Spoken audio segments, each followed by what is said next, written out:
Bueno, bien. Comparto primero la pantalla de lo que es el campus, así como lo veo yo.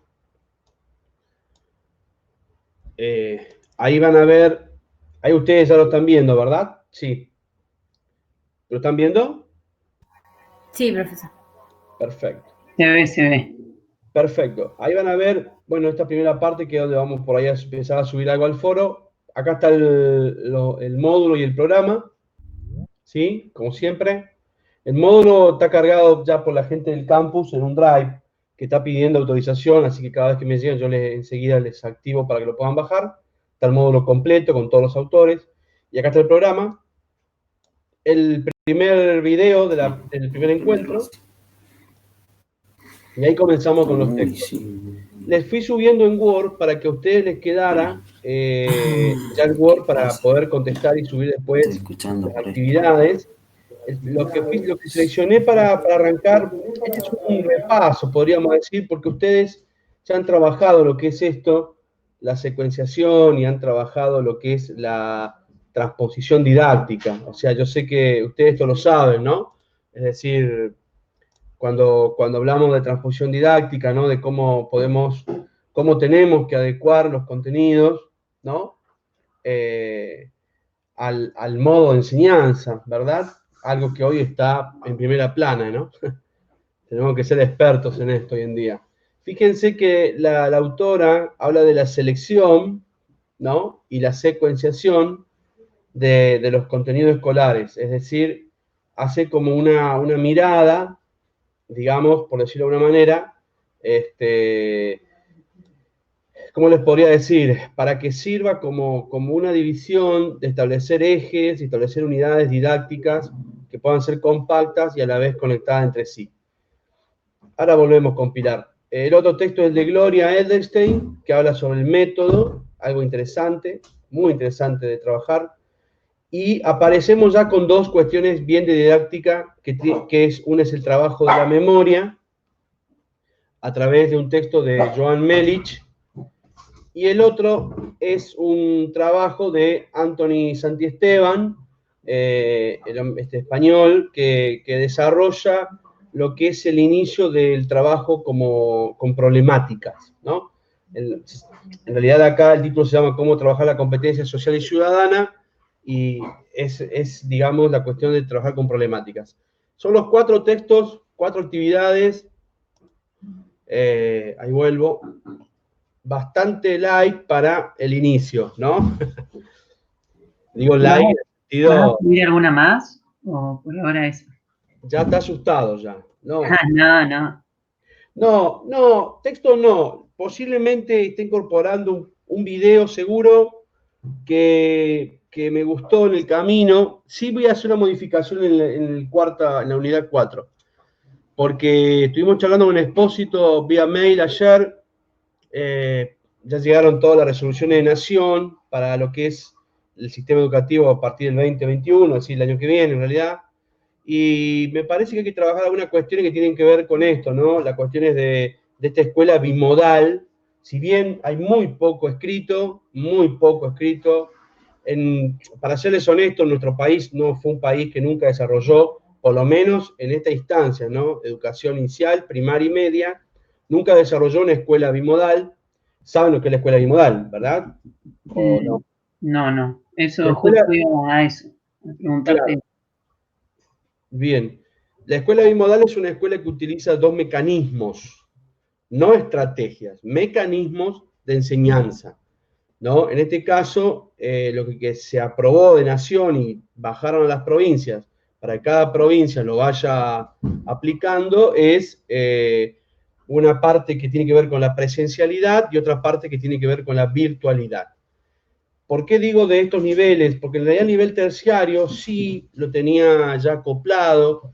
Recuerdo que a nivel terciario ellos son autónomos en algunas cuestiones pedagógicas, ¿no? Y también metodológicas. Entonces ellos ya venían estableciendo algún tipo de práctica a nivel terciario desde lo que es digamos, la cuestión, se podría decir bimodal, ¿no? Porque tampoco se está hablando de una escuela netamente virtual.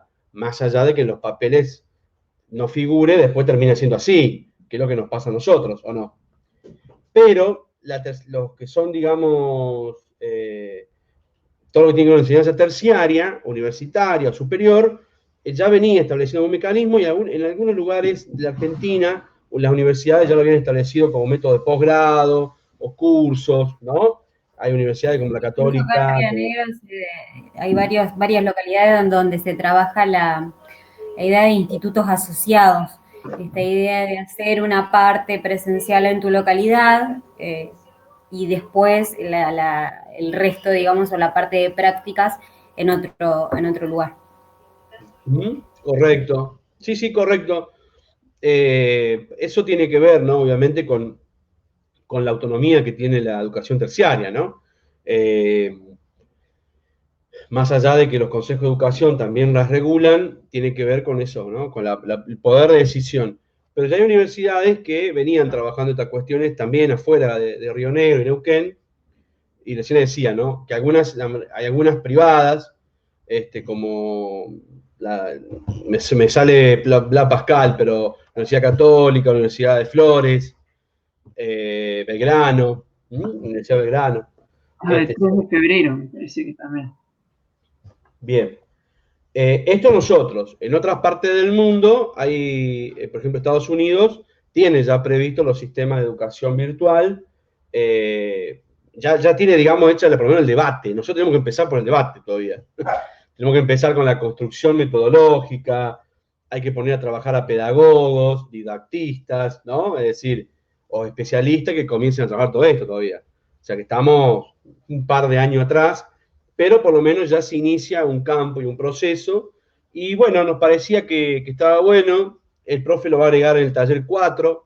Me dijo, yo no voy a repetir lo que él haga, así que voy a poder agregar algunas cositas que me parecen muy interesantes para la unidad 4 de esta didáctica, de la 2. Más que nada, preparándolos para lo que puede ser el 2021 o 2022. Y no sé si de ahí en adelante, pero por lo menos en este contexto. Por eso, esta primera parte tendrá estas 4 actividades y no había muchos textos, ¿no es cierto? Hablemos de lo que queda en el camino, si les parece. No queda en el camino, les va a quedar a ustedes para que puedan en algún momento retomar en alguna lectura, si ustedes quieren, que es el texto de Astolfi, que lo dejé afuera, que habla sobre las claves de lo que tiene que ver con la enseñanza y la didáctica, es decir, los conceptos clave, es decir, cuáles son los puntos donde la didáctica tiene que hacer centro o eje para enseñar historia, en este caso. No estaba mal el texto, pero bueno, ganaron otros. El de López Facal, los conflictos sociales del aula. Ese texto, miren, la verdad, solo valía para un final. Ya empecé a meter presión. No, es un texto muy interesante el de López Facal, porque cuando uno habla de cuestiones sociales, especialmente les va a pasar en quinto año, que están todas las áreas juntas en un momento del aula, aparecen todos esos conflictos sociales dando vuelta, más en las cuestiones de construcción, ¿no? De pensamiento que ponemos ante los chicos, ¿no? Ante los estudiantes.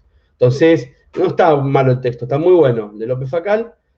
Y después hay un texto que también quedó, que es el de Barcelona, el de Joan Pagés, muy interesante, que habla sobre el pensamiento, ¿no es cierto?, histórico, como requisito, ¿no? Yo creo que este texto en realidad está bueno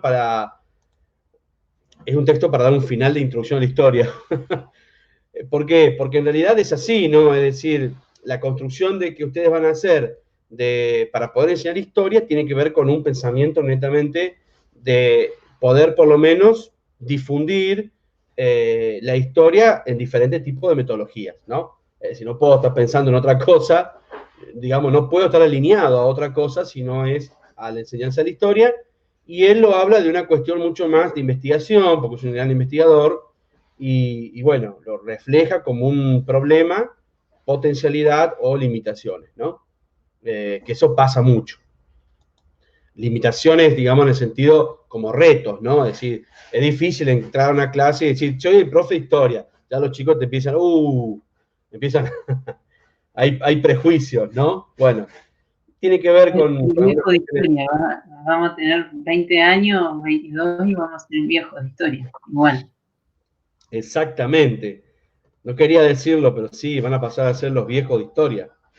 El viejo y la vieja de historia. Bueno, tiene que ver con la cuestión temporal, ¿no? Bueno, Joan Pagés también quedó afuera y charlamos de lo que quedó.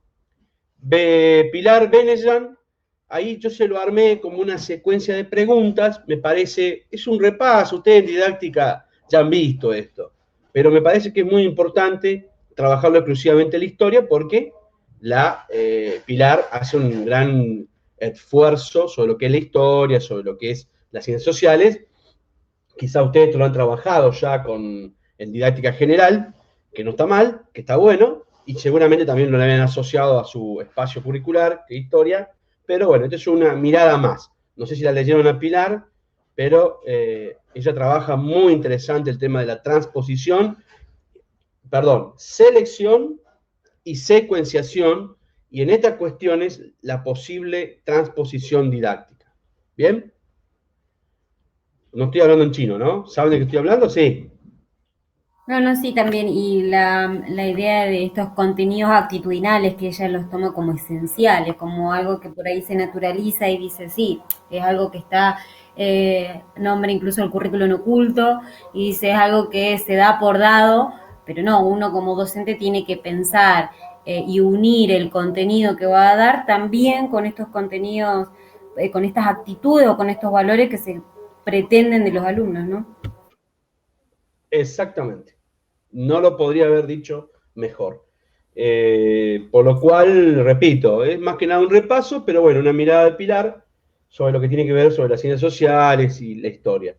Está bueno siempre poder ejemplificar estas cuestiones cuando ustedes las entienden, porque ya están, digamos, en la práctica, entonces ya, digamos, están en el terreno o en el campo, pudiendo, digamos, de alguna manera ver estas cuestiones que hay que hacer, ¿no? Y más en este contexto, que hay que transponer mucho, porque esta adaptación se ve complejo, se ve, digamos, es que comienza a achicarse el mundo de lo que es el campo de la metodología, comienza a achicarse en esto de este contexto que estamos viviendo, ¿no? Claramente. Pero bueno, hay que seguir adelante y seguir pensando de que vamos a otro mundo, ¿no? A un mundo más amplio, donde hay recursos en la historia que se van a seguir utilizando hasta, no sé, el siglo XXII por lo menos. Me quedé pensando en lo que dijiste sobre lo actitudinal. Vos sabés que eso está en una discusión permanente hoy en la nueva escuela rionegrina. Parece que decir actitudinal es una mala palabra. Y en realidad es tan acertado, pero bueno, ya se lo van a encontrar a eso cuando lleguen en algún momento. Creo que, me parece que la nueva escuela, creo que va a haber unos cambios seguramente, pero pareciera ser como decís actitudinal y parece mala palabra, y en realidad estás hablando muy bien. Es el enfoque, ¿no? Bien. Ese es el texto de Pilar. Y después viene el texto de Joan Melich. Es un texto muy interesante porque arranca con la cuestión del trabajo de la memoria. Perdón, ¿no? profesor, era bien Sí. el de Edelstein. Claro, el de Gloria. Sí, El de porque yo Gloria tenía en una duda realidad. ahí respecto a cómo aborda ella las estrategias didácticas, eso no me quedó claro. Es medio complicado. Ahora lo repasamos. Hay un video, si ustedes. Yo les subí un video, no sé si lo vieron, porque en realidad hay una cuestión que tiene que ver con esto de la metodología y la estrategia. Después Gloria se fue para el lado terciario y nos abandonó, pero en un momento hablaba de las didácticas también a nivel secundario. Ahora retomamos. El de Joan Melich es un texto muy interesante para la historia, para los que enseñamos historia, porque tiene que ver con las cuestiones de la memoria, que se hace mucho hincapié hoy en día, ¿no es cierto? Parece ser que está presente y latente permanentemente en eso de reconstruirla como estructuras, y me da la sensación de que no debiera ser la oralidad la única cuestión que se tiene que manejar, la cuestión de la memoria, pero bueno, habla sobre la memoria simbólica, habla sobre las cuestiones del testimonio, ¿no? Y sí, la oralidad es presente, en algunos campos se puede llevar adelante y en otros no, porque, o sea, vuelvo a reiterar, no podemos conseguir un ganadero de San Martín para que nos hable del testimonio de cruzar los Andes, pero hay, digamos, ciertas estrategias que inclusive ella menciona, que tiene que ver con esto de a veces los interlocutores, y les va a pasar a ustedes en el aula, cuando, por ejemplo, encaren algún tema de reconstrucción de la memoria, si es, por ejemplo, no sé, el otro día charlábamos tema Malvinas, es un tema interesante que está sujetado a poder conseguir fuentes testimoniales. Y en otros casos tiene que ver con, por ejemplo, la investigación, ¿no? Es decir, fuentes testimoniales de aquellos que han investigado un tema o se han especializado en otro, pero está siempre latente la cuestión de la oralidad y a veces eso cuando estén dando, digamos, en algún momento clase en el aula, van a ver de que, no sé, como dice el dicho, ¿no? Nadie es profeta en su tierra, y si ustedes explican un tema y lo pueden explicar de 10 veces, de 10 maneras diferentes, pero viene alguien de afuera, sencillamente, ya sea profesional o sea un invitado, y se pone a hablar frente a los chicos y da otra representación. Así que está bueno el texto de Meritz, que habla sobre la cuestión del testimonio, ¿no? Como recuperación de la memoria, y ella, digamos, se fija como una categoría didáctica prácticamente, ¿no? Es decir, quiero recuperar la memoria, tiene que ser una cuestión testimonial. Hay otros recursos, pero está bueno su mirada. Y después el de Gloria Edelstein, que hablaba, que tiene que ver con el método, yo le dejé un video para que ustedes puedan, digamos, tener una pequeña ayuda. Y acá aparece el tema del debate que aparece en cuestión, que yo se los planteo, y que tiene que ver con esto, ¿sí? Si estamos hablando de un método o una metodología. Y ustedes van a decir, ¿en qué cambia? Cambian las estrategias, ¿no? Es decir, pareciera ser que la historia tiene para algunas cosas aplicación de métodos y para otras cuestiones aplicaciones de estrategias metodológicas. ¿Cuál es la diferencia entre ambas? Es el alcance que yo le quiero dar, o el alcance que le vamos a dar a la interpretación de los hechos de la historia y a, ¿cómo les podría decir?, la secuenciación didáctica. ¿En qué sentido va esto? Esto se produce, supongamos, que después lo vamos a ver más adelante, en que yo puedo enseñar algo con una imagen, simplemente, ¿no? O con un mapa, ¿sí? Quizás eso ustedes lo trabajaron, hay un texto de Finocchio, no sé si lo trabajaron en Didáctica 1, que habla sobre la cartografía y sobre las imágenes. Pareciera que ese es el método como para ubicar a alguien geográficamente, ¿no? Es decir, yo quiero en la historia ubicar a alguien en un contexto geográfico, tengo que utilizar un mapa. La pregunta ¿es el único recurso? ¿Qué piensan? No. ¿Por qué? ¿Por qué no? ¿Por qué cree que no usted? Porque los métodos tienen que ver con oportunidades, con la variabilidad de opciones que tenés. De Entonces, acuerdo a otras cuestiones, digamos, hay que tener presente otras cuestiones, presente que quizás para algunos chicos el mapa sí lo es, para otros no.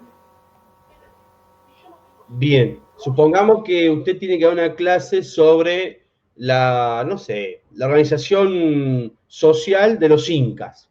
¿Cómo los ubican los chicos en espacio? ¿Cuál sería la propuesta que usted daría? Y sí, ahí bueno, puede ser con el mapa, pero bueno, sí, siempre está relacionado con un mapa, porque puedes buscar con el Google Earth, Claro, claro. geografía, lo Usted llevas viene, ahí. usted viene de la escuela del siglo XXI. Perfecto. A ver, una cuestión, si yo digo que utilizo un método, voy a la cartografía o no, porque sería, digamos, lo más indicado para que el estudiante pueda, en alguna manera, visualizar dónde se sostenía socialmente, económicamente, no me acuerdo cómo era la pregunta, no sé, el Imperio Inca, qué sé yo. Entonces tengo que mostrarle, no, bueno, vivían en el mar, en la montaña. Ahora, cuando yo me posiciono desde una metodología, de una estructura metodológica de la historia, y si voy al texto de Finocchio, no hace, el mismo texto de ella, ¿no? No hace falta usar un mapa, sino también puedo hacer una imagen de una montaña, o puedo mostrar una fotografía, o puedo, como usted bien decía, usar un recurso de internet, como el Google Maps, o que termina siendo una cartografía, pero encubierta, o puedo utilizar, por ejemplo, algún juego, o puedo utilizar algún tipo de video, ¿no? Es decir, si yo planteo, lo que plantea, digamos, la autora es, si yo me planteo en cuestiones de método, las cuestiones quedan como, ¿cómo les podría decir?, encasilladas, ¿no? ¿Sí? ¿Cuál es el método de enseñanza que ella va a ser crítica, por ejemplo, en la universidad? Porque ella se dedica mucho, va a dedicarse mucho a educación superior, pero también se enfoca en otros niveles, y entonces plantea estas cuestiones de, bueno, el texto bibliográfico, ¿no? Es decir, estos son los mecanismos, son los métodos. Pero cuando habla de metodología, tiene que ver directamente con la participación más activa de las estructuras metodológicas, que pueden ser variadas, ¿no?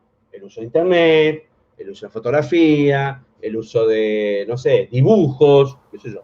Entonces ¿Sí? las estrategias van a estar relacionadas con una metodología. Exactamente. Y parto de la idea de método. Método me encasilla en una estrategia didáctica, mientras que la metodología es la diversidad o la estructura, por eso digo estructura, porque son muchas, de las estrategias didácticas en sí. ¿Me explico? Es decir, si yo agarro la metodología de enseñar la historia, me va a abarcar un montón de estrategias que yo puedo usar y que son variadas. Y que muchas veces dependen, ¿no? De esas potencialidades que encontramos o esas limitaciones, ¿sí? Quizás, no sé, supongamos que usted está enseñando a los pueblos indígenas del Alto Valle, acá, y en el museo tenemos información, la salida a un museo también es válida. ¿Me explico? Sí. Y no recurro exclusivamente al método del manual, el libro, la fotocopia, el mapa. ¿Vamos entendiendo? ¿O quedaron dudas? No, no se entiende, se entiende. Igual tengo un video para que ustedes la escuchen en persona a Gloria, explicándolo desde las cuestiones, este tipo así, ¿no? Procedimentales, es decir, bueno, el método tiene que ver más con procedimientos, ¿no? Que eso, me parece, la clase pasada lo charlamos, me parece, en algún momento, cuando, no sé, alguien me preguntó algo que, digamos, parecía ser que historia es sacar fotocopia, ahí va la fotocopia, compresión lectora, sí, puede servir para una estrategia, es un método para dar inicio a algo, pero no debiera ser el único método, ¿no? Es decir, Por ahí lo que ella también infiere es esta idea de cómo se demonizó el término, cómo se negativizó el término método asociado a que eran pasos rígidos para lograr un objetivo aplicable a todo un curso, sin tener o sin considerar que la heterogeneidad que maneja un curso, ¿no? Las múltiples personalidades que tenés. Entonces, como que la palabra se negativizó, desde ese lado, y en realidad un método no está mal utilizar una metodología. no, no, en lo más mínimo, exactamente. Bien redondeado el tema, tal cual. Pero recuerden esto, siempre teniendo presente que no sea el único. Si yo lo dejo como el único, y la carga puede ser negativa, ¿no? Es decir, en algún momento se van a cansar. Esto tiene que ver también con las cuestiones de la oralidad, ¿no? Es decir, es tan complicado ese tema porque la historia te invita, ¿no?, a que practiques la oralidad, en algún sentido, y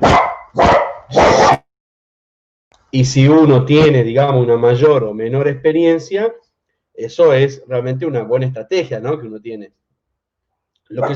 lo que se llamaría en la jerga el librito, ¿no? El librito de los profes. Tienen su librito bajo el brazo y no se mueven de ahí. Si no lo sabían, bueno, después, otro día lo charlamos.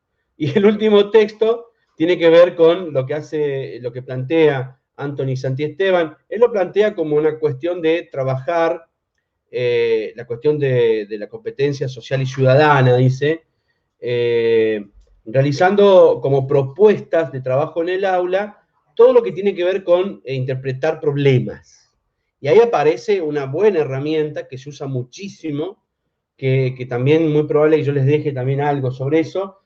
Si les dejo algo, simplemente va a ser o como material de consulta o en el foro, ¿sí?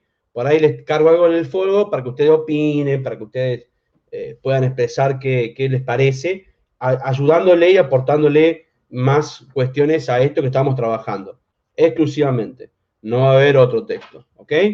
Entonces, si les agrego algo sobre el tema de los trabajos con problemas, simplemente para que ustedes puedan dar su mirada y puedan opinar, ¿ok?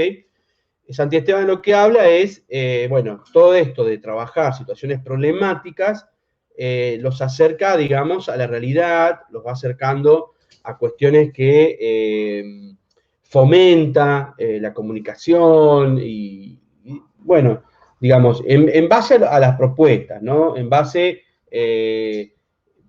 a lo que uno propone trabajar como situación problemática, como desarrollo, basados en el tema y el contenido o el saber que ustedes quieran dar, ¿verdad?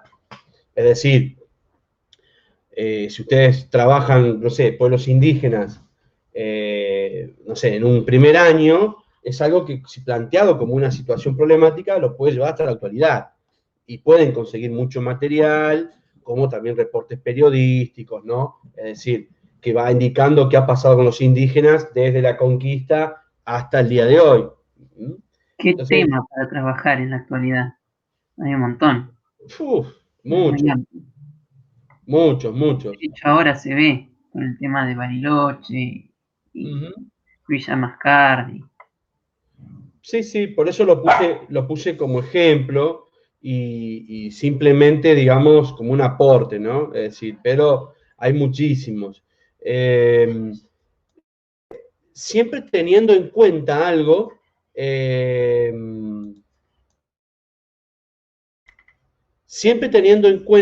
que tiene que ver con... se me apagó la cámara, disculpen. Por ejemplo, la profundidad que le queríamos dar al tema. ¿Qué pasó? Hace unos años, ustedes escucharon, claro, que fue en la época que pasó con Santiago Maldonado, una profesora de una escuela técnica, también de historia, llevó el tema, que no estaba mal planteado, pero quizás sí el recurso y todo lo que se produjo después con la situación de las familias, porque los chicos también llevan esto a la familia, ¿no? Es decir, todo lo que los pasa en el aula refleja también después en la casa, y no estaba mal planteado el tema, porque estaba la cuestión de desaparición de personas y las cuestiones bueno, algunas políticas, ¿no?, que se aplican. Venía más o menos. El tema es cuando uno se queda, digamos, enfocado digamos, en cuestiones literarias que van manejadas desde ese punto, ¿no? Es decir, si yo me guío para dar clases con un diario, o con un video, o con una noticia reciente, a veces, no digo que esté mal, puede ser una muy buena fuente de trabajo, pero me limito a ese pensamiento, y la reproducción era que los chicos tenían que hacer carteles para... Bueno, entonces se armó un quilombo más o menos, porque hay familias que no estaban de acuerdo y todas esas cosas. Pero digamos, no estuvo mal planteado, digamos, no estuvo mal enfocado. En este caso volveríamos al autor, a la autora que hablábamos recién. No estaba mal enfocado el saber, digamos, si se quería difundir esto. Lo que estuvo mal fue la propuesta metodológica, ¿no? O cómo se problematizó el tema de la desaparición de personas, porque sigue pasando, ¿no? Es decir, o sea, en dictadura, en democracia, como siguen desapareciendo personas. Entonces, por ahí tendría que haber visto otro enfoque y bueno, Sí, haber generado la posibilidad de un debate, por ejemplo. Claro, o por lo menos, claro. Profe, Sí. Pero uno a veces como profe de historia va a tener esa clase de problemas, porque, no sé, yo pensaba, por ejemplo, cuando usted hablaba de los mapuches como un ejemplo, las problemáticas actuales, y ir para atrás, por ejemplo, los problemas que hay de tierras. Si algún chico lo va a comentar en la casa, seguramente el 50% de los padres va a estar diciendo que son ladrones. Y muy probablemente Sí, tomen la imagen, ay, el profe zurdo, la profe zurda o la vieja sí, zurda de historia. totalmente. No, Entonces, Porque yo tiene creo que ver con que muchas opinión, veces nos vamos a tener que hacer de cuero duro. a ver qué haría el resto, a ver. o evitar, cómo uno evita la opinión, la carga que le pone a lo que da, porque todo lo que nosotros vamos a transmitir va a estar cargado de nuestro pensamiento, de nuestra posición, y es que ahí creo que está, en lograr una estrategia que encubra nuestro posicionamiento.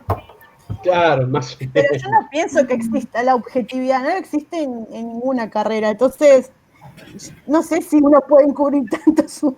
No, menos en Tal estos vez temas. hacerlo como debatirlo, pero desde historia vos ya en el momento que elegís un contenido sobre otro, ya estás marcando una posición para mí, ¿no? Claro. Sí. Yo creo que como profesores de historia debemos fomentar el debate entre alumnos para poder no solamente posicionarnos desde lo que nosotros creemos queriendo o no hacerlo, sino mostrar ambas partes, qué es lo que puede hacer, qué es lo que no. Creo que es una buena manera para que los chicos empiecen a familiarizarse un poco más con el tema de la historia. Y no solamente verlo con, ay, el viejo de historia, ay, ¿para qué vemos historias si están todos muertos? Claro. Es Muy más bueno. que nada por eso. Sí, Sí, en este coincido. debate las miradas de también plantear, a ver, tenemos una mirada o un posicionamiento o personas que piensan de tal manera, pero también del otro lado tenemos estas personas que tienen este posicionamiento, esta manera de pensar. No siempre se van a topar con lo que ustedes quieran escuchar o no siempre se van a topar con personas que piensan de la misma manera que vos. El tema es creo yo, de la manera en que se los presentás. Claro, yo creo que ahí yo coincido con ustedes y vuelvo a repetir, no es una tarea tan sencilla porque la cuestión de la didáctica en sí no es algo sencillo. Uno si bien puede tener, digamos, un perfil, por ejemplo, ustedes me dicen, bueno, la selección de los textos, yo podría haber hecho dos opciones, o le daba 7 actividades o le daba 4. Y cuando le digo 4, selecciono para mi interés, porque ahí va mi interés, qué es lo que a ustedes les puede servir. Y capaz que estoy equivocado. Capaz que dejé a Joan Pagés y por ahí a alguien mal interesado a Joan Pagés. Bueno, la bibliografía está. Si le quieren leer, lo pueden leer, pero en cierta manera busque, digamos, cuando ustedes seleccionen, les va a pasar lo mismo, van a buscar para ustedes hacer algo familiar para ustedes mismos y para el estudiante. En un caso así, como lo que pasó, y yo coincido en mucho lo que ustedes dicen, lo que tendríamos que ver es que eso viene de la historia y no del presente, ¿no? Es decir, si yo me paro en la clase para analizar lo que pasa en Villa Mascardi, estoy en el horno, estoy perdido, porque recuerden esto es una regla. Los historiadores tienen un grave problema con la historia reciente. Si la tienen ellos que investigan, imagínense ustedes que van a difundir. Punto número 1. Punto número 2. Si yo lo puedo retrotraer desde la antigüedad, puedo pararme en diferentes situaciones. Es decir, trabajar pueblos indígenas, pueblos originarios, porque mucha gente tuvo una discusión con esto, pero bueno, también es acotada cómo uno lo mira. Pueblos indígenas, pueblos originarios, como sea. Desde los inicios, como recién decía, de la conquista y del choque cultural con el blanco, y de las pérdidas de sus tierras, o lo que ellos consideraban sus tierras, la imposición del Estado moderno, lo puedo ir llevando y trabajar la actualidad como simplemente una continuidad de lo que viene pasándole a ellos muchos años. Y ahí sí voy a encontrar textos que van a hablar de un reclamo legítimo, como pasó en Neuquén, que decían estas tierras, o sea, el mismo Estado argentino los corrió. Hay un texto que es buenísimo, que es de se me fue la palabra, Osvaldo Bayer. En la década del 70, década del 60, hay un reconocimiento de Estado neuquino de otorgarle tierras a comunidades mapuches sobre lo que hoy es el yacimiento Loma La Lata, ¿no? uno de los yacimientos más grandes de gas de América Latina, y que cuando comenzó a explotarse, después, claro, después vino YPF, el gobierno, a correrlos otra vez. Entonces, nadie sabía en ese momento cuando le dieron las tierras que estaba el yacimiento de gas, después se enteraron. Pero lo que quiero decir es una constante lucha permanente de un trabajo que uno puede ir llevando y puede llegar hasta el presente simplemente como una continuidad. Entonces ustedes ahí zafan. Cuando venga algún papá, pero que vos, no, mire, estábamos hablando, porque está dentro de los saberes, está dentro del currículum, las problemáticas que tienen los pueblos indígenas, los pueblos originarios, en diferentes situaciones. Neuquén es un caso claro. Porque después tenés otros autores que han trabajado y que ahora salió... ¿Cómo? Perdón. Pensé que me había... Porque también hay otros autores que han planteado que muchas de las tierras que se entregan después las terminan vendiendo, y bueno. Hay muchos materiales y videos para trabajarlo a eso. Entonces, uno tiene, digamos, la posibilidad de salir de ese encuadre del método, exclusivamente que sea la noticia, y trabajar con una estructura metodológica bien amplia, siempre del pasado hacia el presente. Porque si lo arranco en el presente, es complicado trabajar algo que está pasando ayer. Porque van a ver que no hay ningún historiador que haya opinado el tema. Serán periodistas, será un sociólogo, un politólogo, y mucha gente que hace eso, opina, o da una opinión, más allá de que es un conflicto que ya tiene muchos años, y si uno lo mira históricamente, muchísimos más, ¿verdad? Son, digamos, y yo siempre, como decía por ahí la compañera de ustedes, la compañera Silvana, creo que Silvana, me parece, porque está ella la voz. Soy yo. Por eso, yo siempre creo que lo mejor es enfocar con diferentes autores para que ustedes puedan ver diferentes metodologías, ¿no? Es decir, encarar un tema de esta manera, para hacer un debate realmente, está muy bueno que tenga por lo menos 2 o 3 visiones que sean medianamente diferentes o que estén encontradas para que sea realmente un debate, ¿no? Para que no se queden con un solo autor, porque debatir sobre un solo autor, después los chicos comienzan a dar sus ideas y ya no hay fundamento, entonces cuando no hay fundamento comienza a desvirtuarse un debate. Los debates son buenos cuando se pueden fundamentar en base a un autor y eso le da una riqueza más literaria, ¿verdad? El debate para quinto año es una herramienta fantástica porque nos invita a motivar. Coincido con lo que decía la compañera que hablaba del tema de lo heterogéneo que son las aulas, eso hace que sea mucho más complicado. Porque inclusive no se olviden que nuestras aulas son numerosas, totalmente heterogéneas, y hasta en muchas ocasiones tenemos chicos sin inclusión. Entonces hay que armar estrategias metodológicas, vamos con la autora, que sean de una didáctica para cada uno en particular, ¿no? Si no, alguien se nos queda afuera. Alguien se nos va a quedar afuera. ¿Bien? Bueno, demasiado por hoy. ¿Dudas? ¿Preguntas? No, ninguna. Bastante claro. Bien. 4 Sí, autores, igual. 4 textos. Si les agrego algo más, será para el foro, será un aporte. Vamos a arrancar ahí, así después comenzamos a trabajar.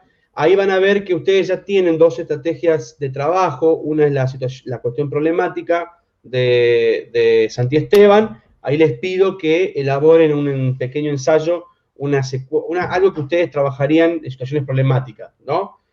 No les pido una secuencia didáctica de una clase, pero sí cómo enfocarían un tema, cómo despertarían el interés, qué aporte le darían, cómo lo relacionarían con un tema de historia, ¿no? Principalmente. Por eso a mí en este diseño curricular de la SRN es tan acotado el tiempo, porque de primer año a segundo termina en el 1880, imagínense, desde donde ustedes quieran retomar el primer año, ¿no? Pero, y en tercer año ven historia latinoamericana, y en cuarto año ven historia argentina, con un enfoque muy, muy fuerte sobre 1880 hasta donde lleguen, que a veces llegan hasta la última dictadura nada más, y nos perdemos todo. Y ya quinto año, el enfoque es diferente porque presenta una metodología de taller con otros 4 espacios más, entonces a veces hechos históricos se van complicando cuando uno tiene que darlo, ¿no? Pero bueno, Así es la SRN como se presenta, que eso es bueno que ustedes conozcan el campo. Las otras escuelas que por ahí tienen otro sistema, Neuquén, que está adaptándose todavía, y en otra parte del país, que siguen teniendo planes de estudio viejo, capaz que ven esta historia antigua, ¿no?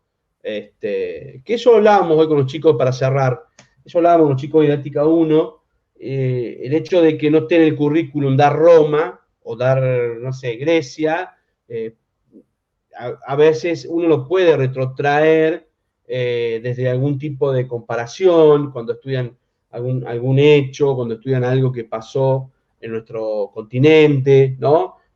Yo, por ejemplo, cuando doy Latinoamérica, les trabajaba en la época de Latinoamérica, en la época, ¿no es cierto?, del imperialismo prácticamente. Yo retomaba y traía ejemplos de las dominaciones en África, de las invasiones en Oriente Próximo, ¿no?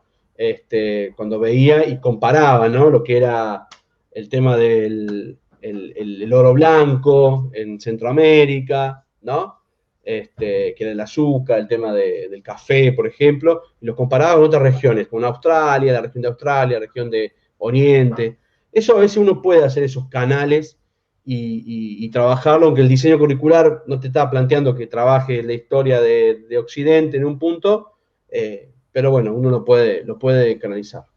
¿Bien? ¿Dudas, preguntas?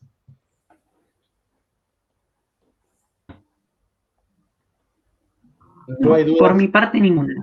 Bien, no hay dudas, no hay preguntas, entonces, bien. Cualquier No, cosa. muy claro.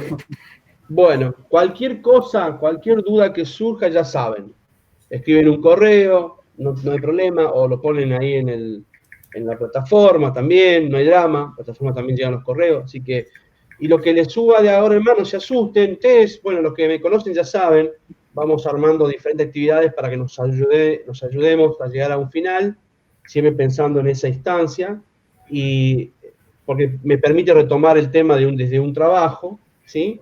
Y la cuestión que tiene que ver con aportes extras, ya saben, en el foro, para opinión, o un aporte para ustedes, para sumar algo más a lo que estamos trabajando. ¿Sí? Bien, los libero. ¿Les parece? Bueno, profe, chao. Cualquier duda o pregunta, ya saben.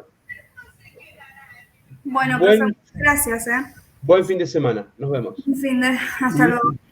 Bueno.